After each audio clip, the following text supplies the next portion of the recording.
Ya estudiamos cómo Dios instruyó a Israel a construir un santuario mientras viajaban en el desierto de Sinaí.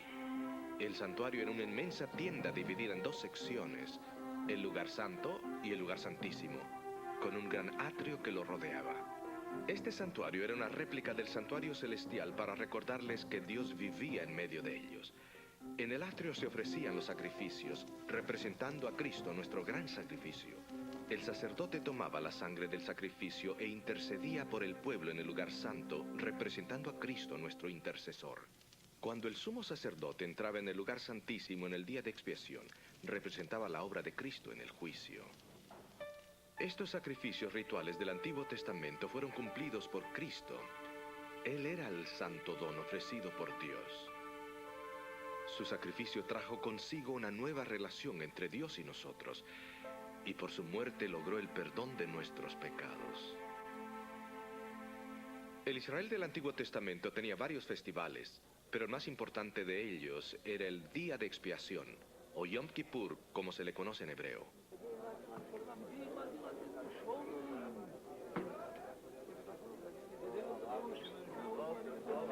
Durante el año se hacían muchos sacrificios en el santuario.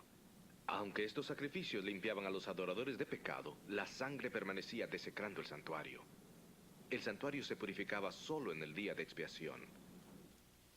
La ceremonia comenzaba cuando el sumo sacerdote ofrecía un sacrificio para el perdón de sus propios pecados. Entonces tomaba 2 machos cabríos, uno por el Señor, el otro por Azazel. Se sacrificaba el macho cabrío del Señor, y su sangre se llevaba al lugar santísimo y se asperjaba sobre el arca del testamento. Este era el único día en que el sumo sacerdote podía entrar en el lugar santísimo. La ceremonia era muy importante. Luego se traía el macho cabrío de Azazel. El sumo sacerdote ponía sus manos sobre el macho cabrío y confesaba sobre él los pecados del pueblo. Llevando así los pecados de todos, el macho cabrío de Azazel se llevaba fuera del campamento al desierto. Y aquel macho cabrío llevará sobre sí todas las iniquidades de ellos a tierra inhabitada, y será dejado libre en el desierto. Así en el día de expiación, el día de juicio, el santuario era purificado, los pecados del pueblo eran quitados y el macho cabrío de Azazel desterrado en el desierto. Ustedes recordarán las palabras de Daniel en el capítulo 8 de su libro. Hasta 2300 tardes y mañanas, luego el santuario será purificado. ¿Pero a qué evento se refiere esta profecía? Escuchemos a nuestro orador mientras nos explica este fascinante pasaje en el libro de Daniel. Hola amigos, ¿cómo están? Quiero comenzar el programa de hoy contando una pequeña anécdota. Se cuenta la historia del famoso agnóstico Roberto Ingersoll, que al dar un discurso se puso en tela de juicio la Biblia y la existencia de Dios. En una parte de su discurso, él expresó contundentemente que no existía ni juicio ni infierno. Al final de su presentación, un hombre medio ebrio se levantó en la parte de atrás del auditorio y con aparente felicidad exclamó: «Espero que usted tenga razón, hermano Roberto, porque esa es mi única esperanza de salvación». Bueno, la lección de hoy tiene que ver justamente con este asunto del juicio. Ustedes recordarán la sorprendente profecía de Daniel acerca del juicio investigador que comenzó en 1844. Hemos descubierto que la profecía de los 2300 días comenzó en el año 457 durante el periodo de Medo-Persia y finalizó en 1844 con la purificación del santuario.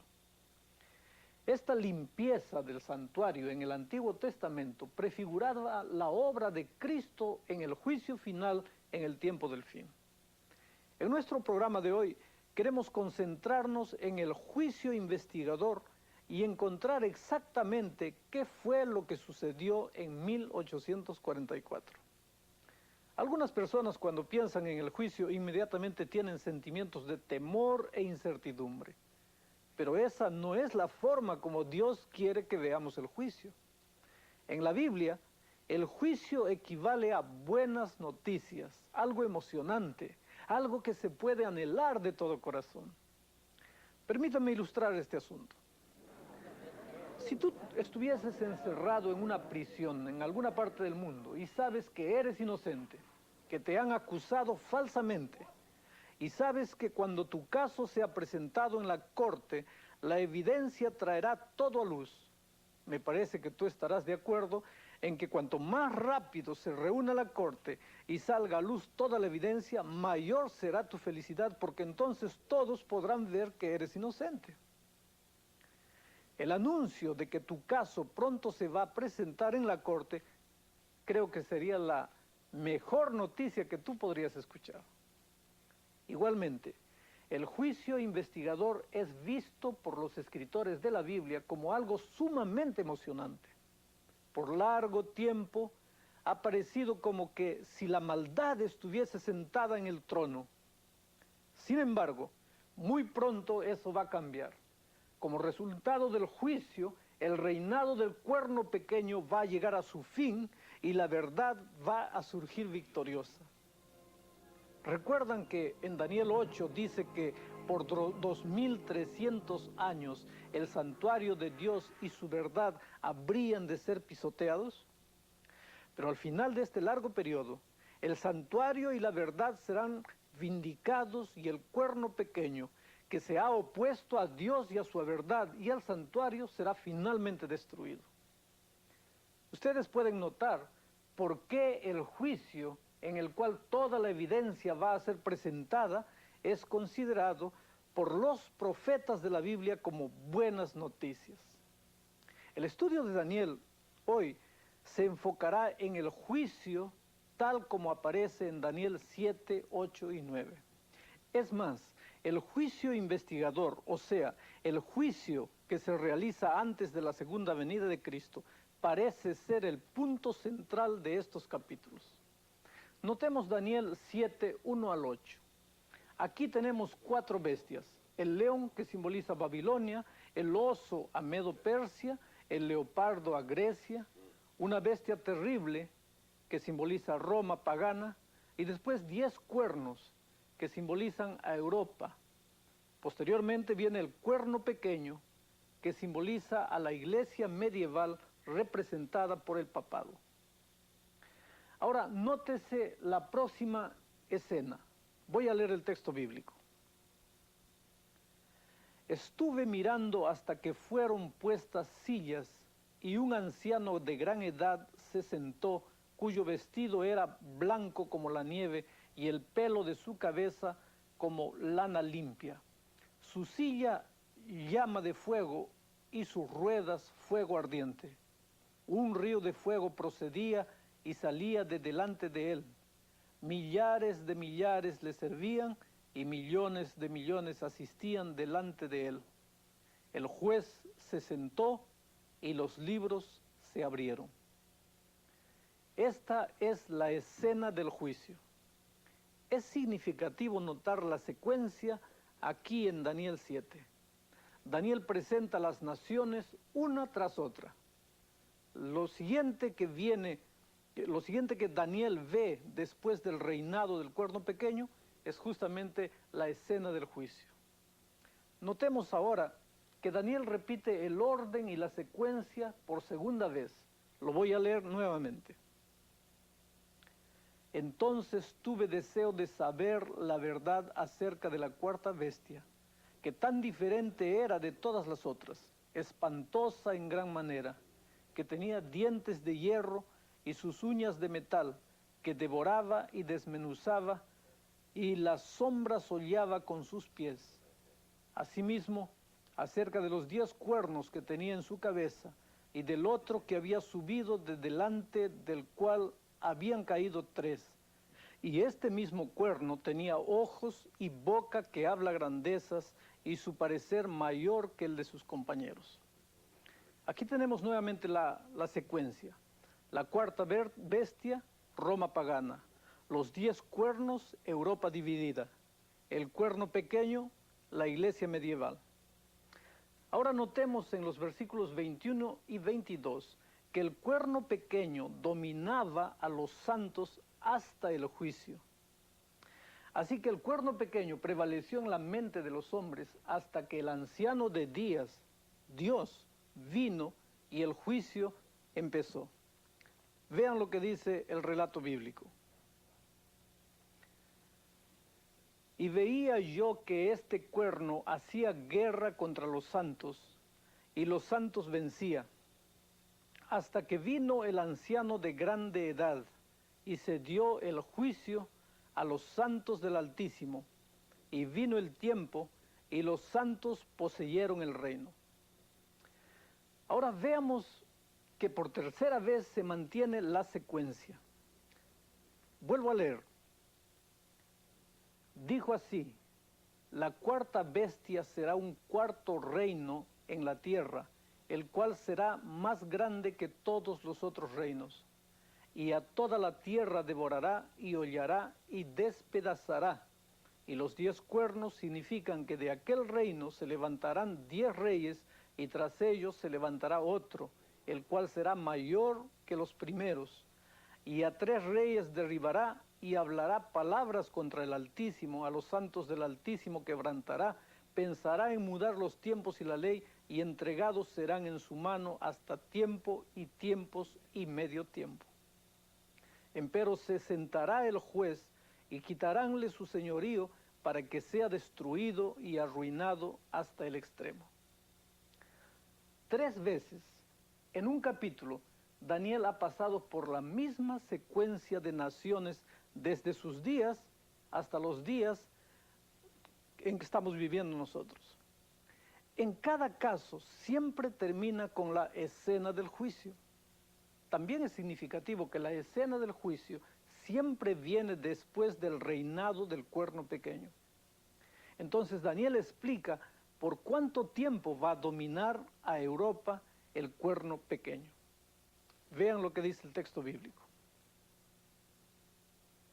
Y hablará palabras contra el Altísimo, a los santos del Altísimo quebrantará, pensará en mudar los tiempos y la ley, y entregados serán en su mano hasta tiempo y tiempos y medio tiempo. Tiempo, tiempos y medio tiempo. A primera vista esto parece ser una forma extraña de indicar un periodo de tiempo. Recuerden que tanto Daniel como Apocalipsis son libros simbólicos. Por lo tanto, no es sorprendente que el periodo de tiempo también sea dado en símbolos. Ustedes recordarán que en el programa en el cual hablamos del cuerno pequeño, explicamos que este periodo de tiempo se menciona 7 veces en Daniel y Apocalipsis. A veces se menciona como tiempo, tiempos y la división de tiempo. Otras veces como tiempo, tiempos y medio tiempo. Otras veces como 42 meses y otras veces como 1260 días. Obviamente todos equivalen al mismo periodo de tiempo, 42 meses, que multiplicados por 30 días que tiene el mes hebreo, da un total de 1260 días. Un tiempo equivaldría a 360 días que tiene el año judío. 2 tiempos, 720 días, o 2 años. Y medio tiempo, 180 días. Si sumamos todo esto, 360 más 720 más 180 nos da exactamente 1260 días. Así que el cuerno pequeño tomaría la mente de los hombres durante 1260 días proféticos o años literales, porque en la profecía bíblica un día representa un año. El periodo de 1260 años comenzó con la destrucción del último de los 3 poderes que se interpondrían impidiendo que el papado tuviera supremacía completa. El decreto de Justiniano, el cual le dio poder al Papa en el oeste, se puso en vigencia en el año 538 después de Cristo. En 1798, exactamente 1260 años más tarde, el general Berthier, bajo las órdenes de Napoleón, se llevó prisionero al Papa, terminando así el dominio temporal del Papa y cumpliendo este periodo de tiempo en el año justamente indicado. Ahora, cuando este periodo de tiempo terminará comenzaría el juicio, es lo que decía la Biblia. Es por eso que Daniel ve la escena del juicio que comienza después del dominio del poder del cuerno pequeño. Así que Daniel 7, aprendemos de este capítulo que el juicio ocurre en algún momento después de 1798. El siguiente capítulo, el capítulo 8, ese sí, es el que recién nos da el año cuando comenzaría el juicio. Es interesante notar cómo en Daniel 8 la misma secuencia de poderes se repite por cuarta vez. El carnero representando a Medo-Persia, el macho cabrío representando a Grecia, el cuerno notable en el macho cabrío representando a Alejandro el Grande, el cuerno, 4 cuernos que salieron representando las 4 divisiones de Grecia, el cuerno pequeño representando a Roma pagana y el cuerno pequeño que se engrandeció representando a Roma papal. Es exactamente la misma secuencia de Daniel 7, con otros símbolos, claro. Hay algunos pequeños detalles también que se le han sido aumentados en este capítulo. Solo que de acuerdo con Daniel 8, el próximo evento después del reinado del cuerno pequeño es la purificación del santuario. Ustedes pueden mirar el cuadro que se está viendo en la pantalla en este momento. En Daniel 7, el león. En Daniel 8, nada. La interpretación es Babilonia. En Daniel 7, el oso. En Daniel 8, el carnero. Y todo esto simboliza Medo-Persia. En Daniel 7, el leopardo. En Daniel 8, el macho cabrío, simbolizando a Grecia. En Daniel 7, 4 cuernos. En Daniel 8, 4 cuernos, simbolizando las 4 divisiones de Grecia. En Daniel 7 está el dragón. En Daniel 8, el cuerno pequeño, simbolizando Roma pagana. 10 divisiones de Roma también están incluidos aquí. En Daniel 7, el cuerno pequeño. En Daniel 8, el cuerno pequeño engrandecido, simbolizando a Roma papal. En Daniel 7, el juicio. En Daniel 8, la purificación del santuario. Y ambos representan el juicio investigador. Así que queda claro que la purificación del santuario es paralela al juicio en Daniel 7. En Daniel 7 la escena del juicio es el evento que le sigue al reinado del cuerno pequeño. En Daniel 8, el evento que le sigue al dominio del cuerno pequeño es la purificación del santuario. En nuestros últimos 2 programas hemos notado que la purificación del santuario es mencionada como la obra del juicio. Mientras que Daniel 7 nos da el tiempo aproximado del juicio en algún momento después de 1798, Daniel 8 nos da los datos exactos. El juicio comienza al final de los 2300 años, o sea, en 1844. Esto quiere decir que el juicio ya ha comenzado en el cielo y ha estado en proceso desde 1844. Noten conmigo cuán contentos están los ángeles en el cielo por el juicio. Voy a leer el texto bíblico. Después de estas cosas oí una gran voz de gran compañía en el cielo que decía: Aleluya, salvación y honra y gloria y potencia al Señor Dios nuestro, porque sus juicios son verdaderos y justos, porque Él ha juzgado a la ramera que ha corrompido la tierra con su fornicación y ha vengado la sangre de sus siervos de mano de ella. Y otra vez dijeron: Aleluya. Esto me suena como gran alegría de parte del universo porque el juicio se está realizando. Ahora, ¿ustedes no creen que si el juicio ya comenzó, todo el mundo debía ser advertido? Veamos entonces cómo Apocalipsis describe esos tres grandes mensajes que salen por todo el mundo justamente antes de la venida de Cristo para anunciar este momento solemne del juicio.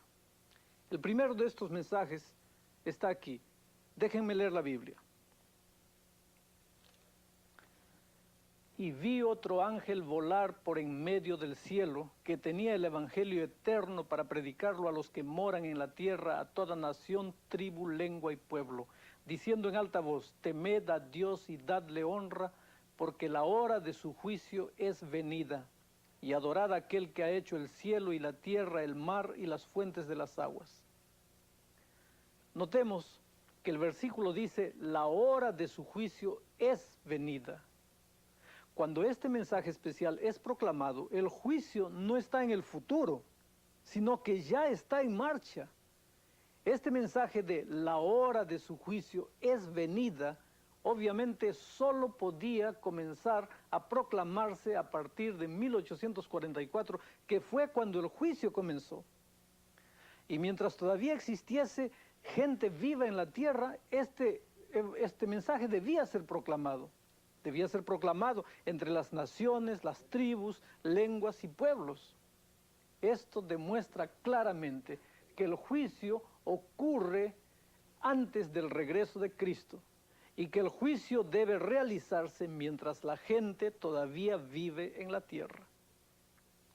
En el versículo 7 se le da a Dios alabanza, honor y adoración porque finalmente el juicio ha comenzado. Miren lo que la Biblia dice. Diciendo en alta voz: temed a Dios y dadle honra, porque la hora de su juicio es venida. Y adorad a aquel que ha hecho el cielo y la tierra, el mar y las fuentes de las aguas. Nuevamente, vemos cómo se le brinda gloria y alabanza a Dios, porque por fin ha comenzado el juicio. Al mirar de nuevo a Daniel 8, veremos por qué ha de limpiarse el santuario. Voy a leer el texto. Y oí a un santo que hablaba, y otro de los santos dijo a aquel que hablaba: ¿hasta cuándo durará la visión del continuo sacrificio y la prevaricación asoladora que pone el santuario y el ejército para ser hollados? Y él me dijo: hasta 2300 días de tarde y mañana, y el santuario será purificado. Amigos queridos, los ángeles aquí están preocupados porque el cuerno pequeño que ha pisoteado y se ha opuesto al santuario y al ejército de Dios continúa con su trabajo de maldad. Este es el gran pecado del cuerno pequeño: pisotear y oponerse al santuario y al ejército de Dios. Esto justamente es lo que le preocupa a la hueste celestial. Si vamos a la vuelta de los versículos 11 y 12, veremos que hay 4 cosas que ha hecho el cuerno pequeño con el santuario de Dios que necesitan ser limpiadas. La primera está aquí. Se elevó a sí mismo hasta el lugar de príncipe de la hueste. En otras palabras, el hombre que estuviese a la cabeza del cuerno pequeño diría ser igual a Dios. Se haría más grande de lo que es. Tomaría sobre sí las mismas prerrogativas de Dios. Decir que puede perdonar pecados y que puede mediar entre Dios y el hombre. Y segundo, decir que es el representante de Dios en la tierra.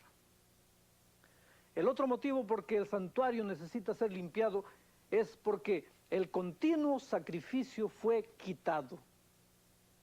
Ustedes recordarán que en el servicio del santuario del Antiguo Testamento, lo que se realizaba en el atrio y en el primer compartimiento, el lugar santo, era llamado el continuo, porque este servicio se realizaba diariamente. Era un símbolo de la muerte de Cristo en la cruz y de su intercesión arriba en el cielo hoy día. Ahora, el gran pecado y apostasía del papado está en su institución de la misa diaria. Explico esto. Ustedes pueden ver que la iglesia enseña que Jesús muere cada vez que se celebra la misa. Aquellos que han crecido en la tradición protestante comprenderán que el pan y el vino son símbolos del cuerpo y de la sangre de Cristo. Pero para aquellos que han crecido en la tradición católica, el pan y el vino no son símbolos. Cuando el sacerdote dice las palabras en latín, hoc est corpus meum, sobre los elementos, él está transformando esos elementos en la sangre y el cuerpo presente de Cristo. Cuando el sacerdote levanta la hostia, está levantando delante de Dios el sacrificio de Cristo. Esa enseñanza, amigos queridos, niega el hecho de que Jesús murió una sola vez por todos. Él no necesita morir diariamente en la misa. Su muerte una vez en el Calvario es suficiente.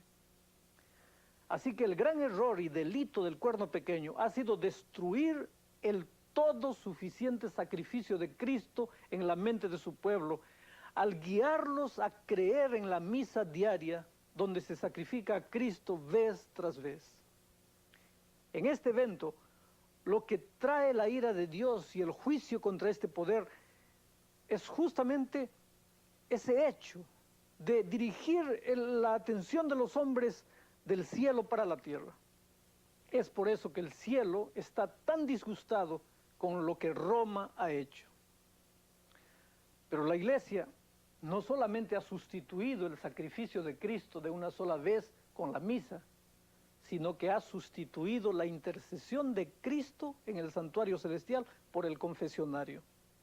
Así que en vez de explicarle a la gente que pueden arrodillarse y encontrar perdón completo para sus pecados, enseñan que la gente tiene que confesar sus pecados a un sacerdote terrenal en vez de confesar sus pecados a Jesús. Como pueden ver, la celebración de la misa y la institución del confesionario tomó el lugar del ministerio de sumo sacerdote de Jesús y también tomó el lugar del sacerdocio de todos los creyentes, porque en el Nuevo Testamento los creyentes son sacerdotes. Cada creyente es considerado un sacerdote delante de Dios. Por lo tanto, no necesitamos ir a un sacerdote especial en la tierra. Todos los hijos de Dios tienen ese privilegio. Tú puedes estar preocupado con lo que estoy diciendo, pero permíteme leer este versículo. Mas vosotros sois linaje escogido, real sacerdocio, gente santa, pueblo adquirido, para que anunciéis las virtudes de aquel que os ha llamado de las tinieblas a su luz admirable. Mediante la enseñanza que el catolicismo trajo de un sacerdocio especializado con un confesionario, han quitado el sacrificio diario y todo suficiente de Cristo. El tercer motivo por el cual el santuario debe ser purificado es simplemente porque el lugar de su santuario fue derribado. Permítanme explicar esto. El único santuario que cuenta hoy en día es el santuario celestial. Este es el único santuario en el Nuevo Testamento. Ahora, en vez de hablarle a la gente del santuario celestial, el catolicismo dirige la atención de las personas al santuario terrenal, como un sacerdocio terrenal. Es más, mucha gente hoy en día, católicos o protestantes, ni siquiera han escuchado hablar del santuario celestial. Es así como ellos han escondido esta gran verdad. Con razón Dios está preocupado y manda un mensaje dirigiendo la atención de la gente hacia el continuo, o sea, la obra que Cristo está realizando hoy en día en el santuario celestial en nuestro favor. El cuarto motivo por que el santuario debe ser purificado es el siguiente: porque ese poder echa por tierra la verdad. Así, la gran verdad del Evangelio del santuario celestial ha sido casi olvidada y en su lugar ha sido tomado por un sacerdocio terrenal en el santuario terrenal con un confesionario terrenal, en vez de mirar hacia el santuario celestial la gente hoy día está mirando a un sistema terrenal. Literalmente han derribado esta gran verdad del cielo a la tierra. Ustedes pueden ver que es por estas doctrinas que los juicios de Dios caen sobre el sistema romano. Es una parte por la corrupción que ha hecho el papado con la verdad del santuario, que Daniel dice que el santuario debe ser purificado, o en otras palabras, debe ser restaurado o colocado en su lugar correcto. El mensaje de Dios en los últimos días es dirigir la mente de los hombres hacia el ministerio de Jesús en el santuario celestial. Así vemos cómo es que el santuario necesita ser purificado y restaurado a su lugar correcto, porque el cuerno pequeño ha guiado la atención y la mente de los hombres a un santuario terrenal y hacia un sacerdocio terrenal en vez del santuario celestial y del sacerdocio que Jesús realiza allí. Hay algo más que necesita la purificación del santuario. Además de la corrupción causada por el cuerno pequeño, notemos Levítico 16:16 lo que dice. Y limpiará el santuario de las inmundicias de los hijos de Israel y de sus rebeliones y de todos sus pecados. De la misma manera harán también al tabernáculo del testimonio, el cual reside entre ellos en medio de sus inmundicias. Ustedes recordarán que en programas anteriores vimos cómo en los servicios del santuario en el Antiguo Testamento, cuando una persona pecaba o cometía un error, traía un cordero. El pecado del individuo era confesado sobre la cabeza del cordero. Entonces, el cordero era sacrificado y parte de su sangre era rociada en el santuario. Esto se hacía para ilustrar a cada israelita que el pecado era transferido del individuo al cordero y del cordero al santuario mediante el trabajo que el sacerdote realizaba allí, quien intercedía por el individuo. Este proceso continuaba diariamente hasta el día de la expiación, cuando todos los pecados confesados eran limpiados del santuario. Esto era una ilustración de cómo Dios mismo va a tratar con el pecado. En el tiempo del Nuevo Testamento, nosotros confesamos nuestros pecados directamente a Jesús. Él es el Cordero de Dios que murió una vez por todos. Ahora Jesús toma entonces este pecado confesado y registra en el santuario celestial que ese pecado está perdonado, porque yo lo confesé. Estos pecados perdonados que se han acumulado deben ser atendidos en el santuario celestial, al igual que se hacía en el santuario terrenal en la época de Israel. Es como resultado del juicio que se abren los libros de registro y el pueblo de Dios es visto como perdonado por Cristo. Así que el juicio, mientras pone de manifiesto las enseñanzas falsas del cuerno pequeño, también vindica a Dios y demuestra que hay un grupo de personas que pueden ser llevadas al ambiente del cielo porque han sido limpiadas de todo pecado. Es el juicio el que revela todo esto ante el universo. Los únicos pecados que podían ser removidos del santuario en el día de la expiación eran los pecados que habían sido confesados. Igualmente, en el juicio investigador, los únicos pecados que pueden ser quitados o limpiados son aquellos que han sido confesados. Es por eso que es tan importante entender cómo es que somos perdonados. ¿Pueden ver por qué Dios está tan enojado con el cuerno pequeño? Simplemente porque el cuerno pequeño enseña a la gente a confesar sus pecados a un hombre y no directamente a nuestro sumo sacerdote Jesucristo en el cielo. El cuerno pequeño literalmente ha derribado la verdad del cielo, donde Jesús ministra. La ha bajado a la tierra, donde un sacerdote terrenal escucha la confesión de cada persona. Así que pueden ver que hay dos partes importantes en el juicio. Primero, decidir en favor del pueblo de Dios. Y segundo, decidir en contra del cuerno pequeño. Recuerden bien lo que Apocalipsis 14, 6 y 7 dice. Lo leo nuevamente. Y vi a otro ángel volar por en medio del cielo, que tenía el evangelio eterno para predicarlo a los que moran en la tierra, a toda nación, tribu, lengua y pueblo, diciendo en alta voz: temed a Dios y dadle honra, porque la hora de su juicio es venida. Y adorad a aquel que ha hecho el cielo y la tierra, el mar y las fuentes de las aguas. Las buenas nuevas de que Jesús perdona mediante su ministerio en el santuario celestial son buenas nuevas que millones de personas necesitan escuchar hoy día. Cuando la persona puede comprender que tiene un mediador, un salvador que le acepta tal como es, el cuerno pequeño y sus enseñanzas falsas ya no tienen más dominio sobre esa persona. Note lo que Daniel 7:22 dice.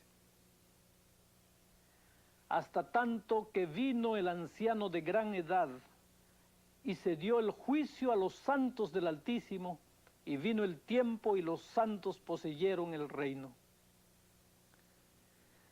Otra versión de la Biblia lo pone de esta manera. Se pronunció juicio en favor de los santos del Altísimo. Así que el juicio investigador decide en contra del cuerno pequeño, pero gracias a Dios también decide positivamente en favor del pueblo de Dios. ¿Recuerdan la ilustración que usé al comienzo del programa de hoy? De alguien que está en la cárcel esperando el juicio. Ese hombre sabe que es inocente. Sabe que cuando se presentan los hechos se verá que él ha sido acusado falsamente. Entonces está ansiosamente esperando el día en que su caso sea presentado ante la corte. Anhela que sea lo más pronto posible. Bueno, es por esto que el pueblo de Dios está ansiosamente esperando el momento del juicio. No es algo a lo que hay que temer. Ellos saben que su caso demostrará que están en la situación correcta. Jesús les ha dado la seguridad absoluta. Jesús dice lo siguiente, miren. Si confesamos nuestros pecados, Él es fiel y justo para que nos perdone nuestros pecados y nos limpie de toda maldad. Dime una cosa. Si el hombre que va a ser tu juez te ha dado la seguridad de que todo ya te ha sido perdonado y que tú no tienes nada que temer en el juicio, ¿tú te preocuparías cuando se hace el anuncio de que tu caso está para ser juzgado? Claro que no. Son las mejores noticias que podrías recibir. Tal vez hasta querrías entrar corriendo en la sala del juicio. Por fin, lo que estaba mal va a ser enderezado. Todo saldrá a luz. Todas las insinuaciones y los comentarios hechos por el fiscal, que es el diablo, serán vistos como falsos. Con razón, los escritores de la Biblia miraban ansiosamente hacia el juicio. Son noticias sumamente buenas. Algunas personas me han dicho, Alejandro, ¿para qué necesita Dios un juicio cuando Él sabe todas las cosas y sabe quién va a ser salvo y quién se va a perder? Esto es verdad. Pero Dios es tan justo que realiza este juicio para los ángeles no caídos, de manera que quede bien claro ante todos que Dios puede salvar a la gente que ha pecado, pero que ha confiado sus pecados a Dios y ha sido transformada para poder vivir en el cielo. Ustedes pueden imaginarse que en un universo donde no hay enfermedad o muerte o cáncer, a los ángeles no caídos les gustaría tener la seguridad de que toda la negra historia del pecado y rebelión nunca volverá a repetirse. Una de las razones por la cual Dios hace un juicio donde todos pueden ver sus acciones es para mostrar que aquellos que han aceptado a Jesús y han aceptado el perdón y la gracia, ahora están dispuestos a ser obedientes y a hacer lo que Dios quiere que hagan, guardando todos sus mandamientos. Eso es lo que la Biblia afirma. Miren lo que dice. Porque es tiempo de que el juicio comience por la casa de Dios. Y si primero comienza por nosotros, ¿qué será el fin de aquellos que no obedecen al Evangelio de Dios? Este versículo dice que el juicio comienza con los justos. Es una vindicación del derecho que Dios tiene de salvar a aquellos que completamente se han entregado al señorío de Jesucristo. Así que el pueblo de Dios no tiene nada que temer en el juicio, porque el juicio falla en su favor, en favor del pueblo de Dios. Ellos ya saben el resultado del juicio. En lo que se refiere a los santos, ellos ya están seguros. Entonces el propósito del juicio no es para saber quién es salvo y quién no. El propósito del juicio es para que Dios revele por primera vez delante de todo el universo, incluyendo delante del diablo mismo, quiénes son los que han de ser salvos. Cuando Él finalmente abre el libro, todos podrán verlo. Dios sabe lo que hay en los libros, pero ahora, en justicia hacia todo el universo, incluyendo a Satanás y a sus ángeles, Dios revela por qué Él puede llevar al cielo a aquellos que una vez fueron pecadores y seguidores del diablo, pero que ahora han aceptado a Jesús, su gracia, y quieren caminar en obediencia a todo lo que Dios les ha pedido que hagan. Dios ha hecho lo indecible para salvar a la humanidad del pecado. Envió a su propio Hijo para morir por el hombre. Dios ha hecho lo indecible para explicar los detalles de su juicio celestial a aquellos que viven en el planeta Tierra. Él demostró de una forma llana, clara, a los hijos de Israel mediante la instrucción de los servicios del santuario que señalaban hacia la muerte de Cristo, y le mostró al profeta Daniel el tiempo cuando todo esto ocurriría. Entonces nosotros no tenemos más disculpas para continuar en la ignorancia de estos eventos. Ahora, tomemos un poquito de tiempo para recordar brevemente lo que ha sido revelado concerniente al juicio. Hemos preparado un video para que nos ayude en este sentido. Miremos al video.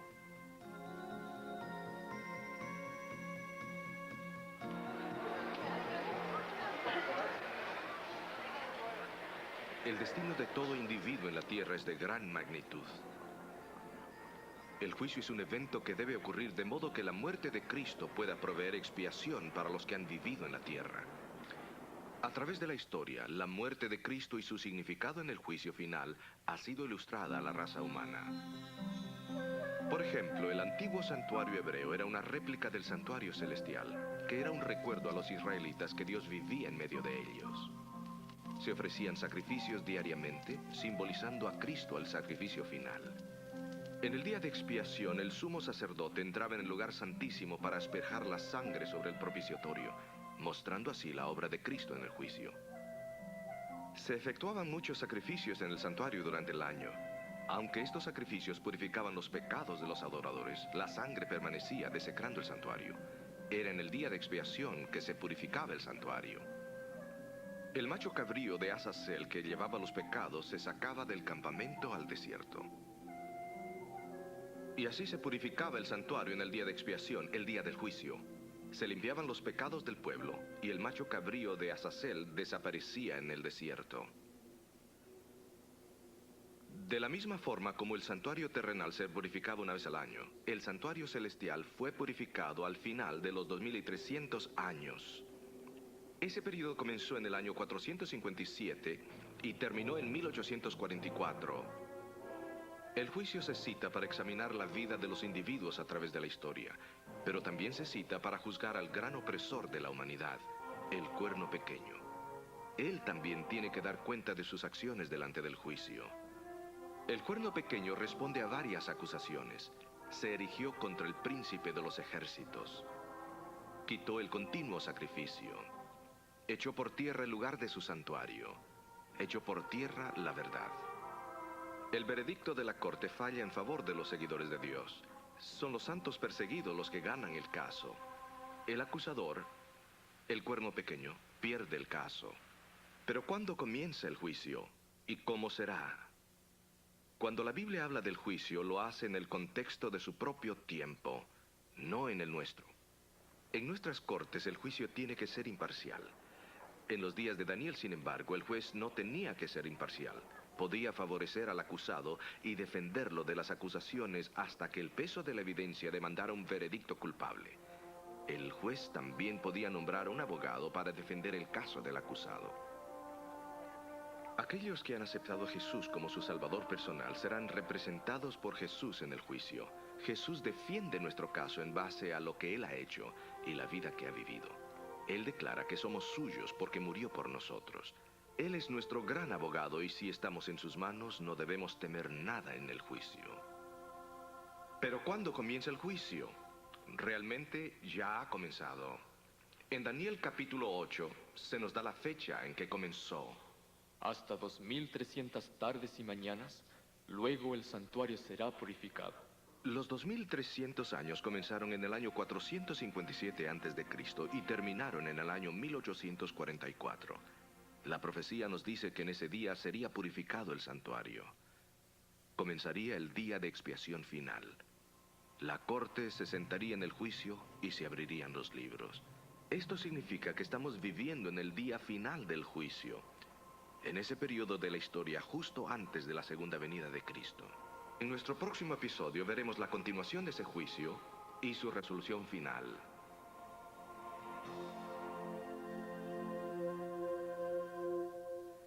Permítanme compartir con ustedes ahora la mejor noticia de todas, la más extraordinaria noticia que ustedes hayan escuchado. Lo voy a leer en la Biblia. Hijitos míos, estas cosas os escribo para que no pequéis. Y si alguno hubiere pecado, abogado tenemos ante el Padre, a Jesucristo el justo. Nuestro abogado en el juicio investigador no es otro sino Jesucristo. Él es el que se para en nuestro favor en contra de las acusaciones del diablo. Es por eso que los santos no tienen que preocuparse. Es por eso que ningún hijo de Dios debería tener miedo del juicio. Cuando vamos al juicio, en realidad ya llevamos nuestra absolución firmada por el juez. No hay jurado contra quien nosotros tengamos que luchar. Déjenme decirles una cosa. Jesús nunca ha perdido un solo caso. La pregunta que tú y yo y todos tenemos que responder es la siguiente. ¿He puesto mi vida en la mano de aquel que fue clavado en el Calvario por mí? Yo sé que muchos de ustedes ya lo han hecho, pero hay algunos que me escuchan en este momento, que están viendo este video ahora mismo, pero que todavía no han hecho una entrega completa de su vida a Jesús. Lo pueden hacer en este momento.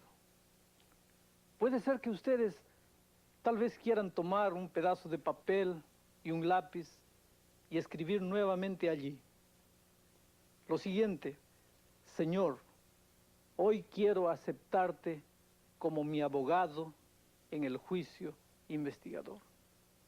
¿Quieres hacerlo? La noche está llegando. No hay más tiempo que perder. Es este tu momento. Es ahora que tienes que abrirle el corazón a Jesús. Yo quiero orar contigo. Querido Padre que estás en los cielos, muchas gracias porque en estos momentos nuestro caso está siendo ventilado en las cortes celestiales, pero no tenemos que tener miedo de eso, porque nosotros corrimos a tus brazos de amor y confiamos en ti como nuestro abogado defensor. Oh Padre querido, coloca esperanza en el corazón de todas las personas que están mirando este video. Que los que todavía no te han aceptado como su Salvador abran su corazón y decidan caminar en tus caminos. En el nombre de Jesucristo. Amén. En nuestro próximo programa, queridos, juntos veremos un tema muy importante. Estudiaremos lo que sucederá cuando Cristo vuelva a esta tierra y qué pasará durante los 1000 años posteriores a la segunda venida de Cristo. No se pierdan este fascinante tema. El título será La Investigación. Hasta entonces, que Dios les bendiga. Un grande abrazo para todos.